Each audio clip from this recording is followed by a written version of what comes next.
Welcome to another market overview here at Risk on Trading. Before we get into this week's outlook, let's take a look at how we did last week.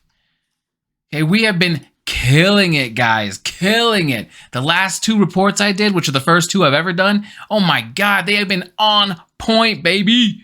Right, so last week, let's go ahead and get down here.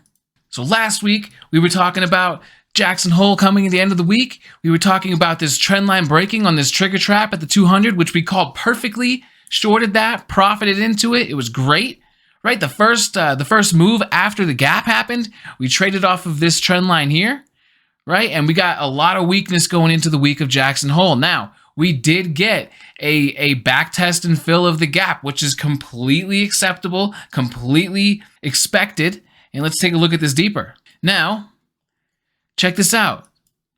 This is amazing. Amazing. Oh, man. I hope you guys made money. I hope you guys were in it, man. This was great. This was perfect. You know, if you guys watch this channel, you should have been fine. Now, check it out. This nice gap down. Boom. We came down hard and we faded through the day. This was a great trade. I did the trade review on this. If you want to see how I did that exactly step by step with the volume, candles, each little thing on a fast time frame chart, check that out. Now going over here, we got this nice swing up. We had our nice uptrend line became defined, which happened to cross at these three levels. If you've been around here for a little bit, you know that I really like when 3 points of resistance or support come into contact with each other. This is what was happening here. Now we completely should have expected a comeback and a retest of the gap fill point. So this is the gap entry where we started ripping really hard into the day, into into the close that recently when that happened. Obviously it was unexpected. I didn't expect that. I actually thought maybe, you know, we would just bounce off of this gap level and not clear it again. But because we were coming into Jackson Hole, people were anticipating that Powell was going to pivot. He was going to pivot with his rate hikes, maybe say, hey, you know, inflation's coming down because we've had one report of lower inflation once now. People expected maybe he would pivot on that. That seems stupid to me. I just believe what the guy says, man, and he hasn't said anything about pivoting. He's only said he's going to be tough. He's not going to let up. They're going to keep it at a high level for a long time. Okay, that's all he said. Now, coming into Jackson Hole, we came open in the morning here. We started having a strong push up, but guess what? Right when we got to that gap fill level that we had marked out, that we knew previously, we started fading. Boom, fade. Morning happens, Jackson Hole occurs. Now, when Jackson Hole occurs, a little bit of confusion of what was happening right off the bat. As you can see, these giant candles came out, right? Boom, we go down, come right back up, but we couldn't get through pre-market speed line, right? The pre-market trend line. We're smashing up into that, okay? And then next thing you know, we break through. Now, and the people here, we shorted below the low of this and kind of faded it throughout the rest of the day. Now, last week, what my targets was talking about is I thought that we were going to pull down from up here after hitting this level. The first stopping point I expected was going to be the 20-day, which is this green stair-step looking line here. All right, and after that, which we then went up, tested another point of resistance, failed hard. My next stop was going to be the 100-day, which is this yellow line.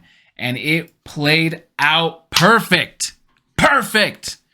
All right. So now, with that out of the way, let's go ahead and get into this week's stuff. Man, check it out. Daily chart. Woo! Baby. So this is obviously going to bring excitement to the day traders, man. Swing traders, all of us, dude. Volatility's coming. Volatility's here. Jackson Hole set it off. Is it going to continue? I think so, most likely. The reason most of my trading is based off of volume and price action bars. Now check this out. Let me show you real fast what I'm looking at here as far as volume goes and why I'm so convicted on this is going to be a sustained move and we're going to go lower.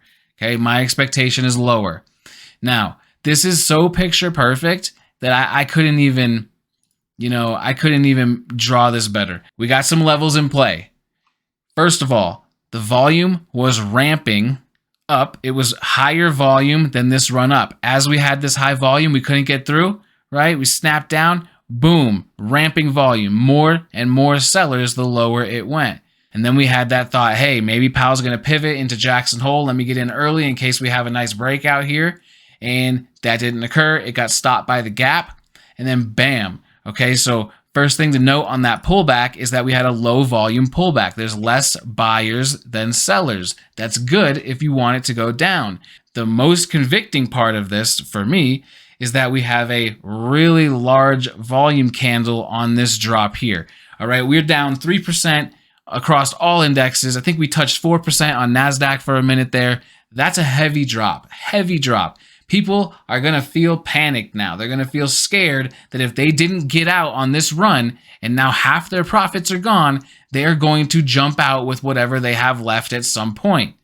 All right. And if you're looking for levels of where the imbalances may be from this run up, these are the levels I got marked out here. Don't be surprised if we come back up and we run into this 411, 412 area and reject. Okay. This is very common. This is something that you should still be bearish on if we do run up to about 411, 412. But beyond that, let's go ahead and look at the major levels from the daily. All right. We got 407. Okay. This is near the 100 day. So you can use the 100 day instead of 407. And then we've got 398.84. Now 398.84 is going to be not a super strong level, but it is going to be a pivot here. So if you're looking for an entry around this area, make sure you do it on one side or the other of this level. All right. Once we break through that, we can go ahead and come down to about here. Now, this is where our first major support is going to come in right here. The reason for this is because we have our ascending support line here, which is very defined. Everyone who's got a chart sees this. This is not just some secret thing that I've got. All right. We all see that 390 is going to be a point of at least an inflection point. Is it going to be support? I don't know. It could go right through it, but it's going to be an inflection point giving an opportunity for an entry. Now, if we come down here and it does hold, do not think that it can't run right back up to 398, 400 or even back to the 100-day. All right. And if it does do this, it is not bullish yet. We are still in a bearish trend. And now with this break, we are even more so in a perfectly defined bearish trend. So stick to the trend, trade with the trend. Now, if we do end up breaking through this 390 level by the end of the week, then the next level you want to look at is 380, 372, 364, which is like down to the lows. All right. I don't know if we're going all the way down to the lows. I don't feel like it's that bad out there. I don't think it's that terrible what he said at Jackson Hole, Powell I'm talking about.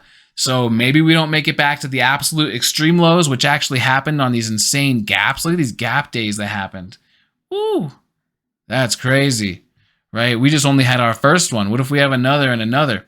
I know that the futures have gone all the way down to 4,006 on the S&P futures, which is going to put us down here at about 400. So we may actually open up down here near this 398 level. And if that's the case, guys, you know, keep your head on a swivel, keep your eyes open. It's very possible that we rip out of the open to do a retest of the 100. All right, that's a major level. The HFTs, algos, they're all going to see that 100 level, and price needs to retest before it can continue. Okay. Now, with that out of the way, let's go ahead and jump onto our. Let's go ahead and jump into the catalyst for this week. All right. So this week, now that Jackson Hole's out of the way, he came out more hawkish than expected with the possibility of a pivot before the end of the year out the window. So how much does the market need to price in because of this? So now that we all know that rates aren't going to be going down until, what did he say, the end of 2023, he wants to keep them elevated? That's a long time. So by the end of this year, just to get to 2023, we know for a fact now rates are not going down by then. Okay, this affects a lot of things. And one of the major things that this is going to affect is the 10-year treasury.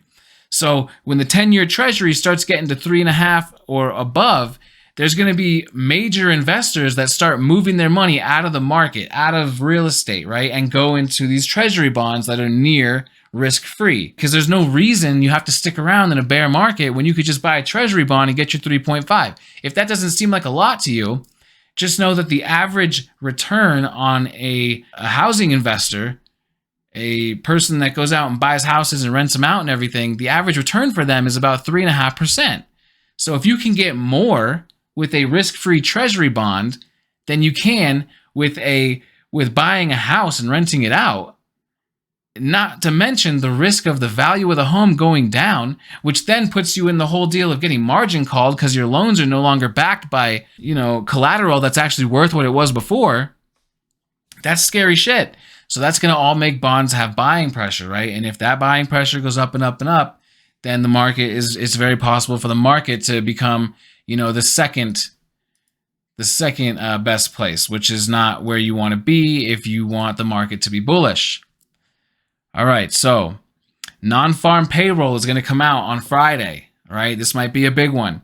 So whatever trend we end up seeing throughout the week, okay, say we bounce around these levels and stuff, we do our thing, bounce, bounce, bounce. Maybe we get down here and bounce off. Maybe non-farm payrolls comes in good. Maybe we happen to be down here on Friday and we end up just ripping off of that. So just pay attention to non-farm payrolls on Friday. Until Friday, watch for headlines, watch key levels throughout the week. Make sure you're vigilant. Be sure to watch for these retests. We just had a huge pull. This is a huge pull. Okay, boom. The likelihood that we just continue to fall like this without having any type of a bear market rally in between or a retest or consolidation is very low. All right, it's very low. And if it does happen, I might actually miss this trade.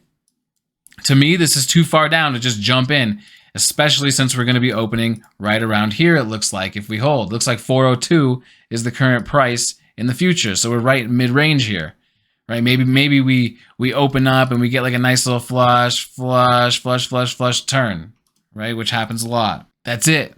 That's all I got. I know there's some stuff over in Forex, something about the Japanese yen. I'm not super versed on Forex. I'm not going to cover that here. I'm just a stock guy. And, I hope you guys have a good week. Keep your head, your eyes open. Make sure to watch what's going on. Try to stay in the loop. Don't be watching CNBC all crazy. Don't be trying to get bias fucked by analysts, man. It's rough, dude. It's rough out there. When stuff like this happens and you start hearing like head people at firms start saying shit, first of all, understand these people are paying to be on NBC. They are not asked to come and talk. They are paying to get their message out there to you.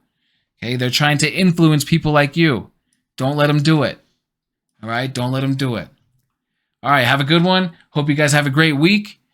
Stay disciplined, stay patient, and be precise on your entries, man. Precision. But you can't be precise unless you're disciplined and patient. So peace out. Have a great day. See you guys next week.